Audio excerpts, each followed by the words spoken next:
Hello, मैं doctor Ansai Naved, neurotherapist, acupuncture, chiropractor and nutritional guider. आज हम बात करेंगे एक ऐसी बीमारी के बारे में जो कि मोस्टली फेस करती हैं फीमेल पेशेंट।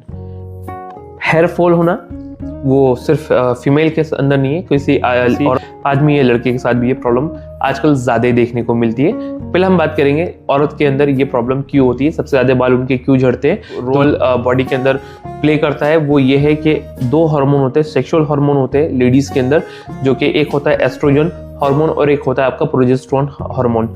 तो जो आपका एस्ट्रोजन हार्मोन होता है वो हेल्प करता है आपकी बॉडी के अंदर के जितने भी आपके है जो हेयर का डेवलपमेंट है उसके बिहाफ पे ही आपके ये हेयर की ग्रोथ होती है और हेयर स्ट्रांग होते हैं। अगर आपकी बॉडी में एस्ट्रोजन नाम का हार्मोन्स डिसबैलेंस होता है तो आपको इस तरीके के हेयर फॉल का सामना करना पड़ सकता है। या बहुत सी पेशेंट्स ऐसी होती हैं जिनको पीसीओडी पीसीओएस का प्रॉब्लम नहीं है फिर भी उनके हेयर फॉल हो रहे हैं, तो कहीं ना कहीं वहाँ पर देखा जाता है कि पेशेंट के अंदर विटामिन D3 की डेफिशिएंसी होती है। तो ऐसे टाइम पे उसको विटामिन D3 का कैप्सूल्स लेना चाहिए वीक में, या सूर्य नमस्कार के वक्त आप उस धूप में जाके बैठ सकते हैं रेगुलर। तो इस तरीके से आप अपने विटामिन D3 को बढ़ा सकते हैं। बट हम बात करेंगे यहाँ पर अगर जिस भी फीमेल का अगर एस्ट्रोजन हार्मोन्स अगर डिस्टर्ब है तो उसको क्या करना चाहिए।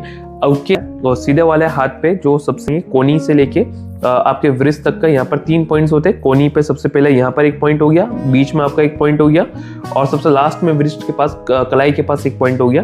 तो इस तरीके से आपने हाथ रखना है और इस तरीके से आप प्रेस करेंगे। यहाँ पर 6 काउंट करेंगे, 1 2 3 4 5 6, 1 2 3 4 5 6, 1 2 3 4 5 6।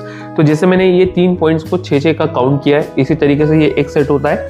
और अगर आप इसको 6 बार इसी तरीके से कॉन्टिन्यूस करते हैं तो जो आपका एक हार्मोन है एस्ट्रोजन जो आपका डिसबैलेंस हो रहा है वो इस तरीके की न्यूरोथेरेपी ट्रीटमेंट के हेल्प से आपका ये जो एस्ट्रोजन है वो प्रोजेस्टेरोन से इक्वल हो जाएगा। जो आपका हेयर फॉल हो रहा है वो हेयर की ग्रोथ होनी शुरू हो जाएगी और हेयर फॉल जो हो रहा है वो रुक जाएगा। इसी तरीके की अगर आपको प्रॉब्लम है या और भी किसी भी तरह की प्रॉब्लम के बारे में आपको जानकारी चाहिए तो आप हमारे कमेंट बॉक्स पर कमेंट करके आप पूछ सकते हैं। और इसी तरीके से थैंक यू।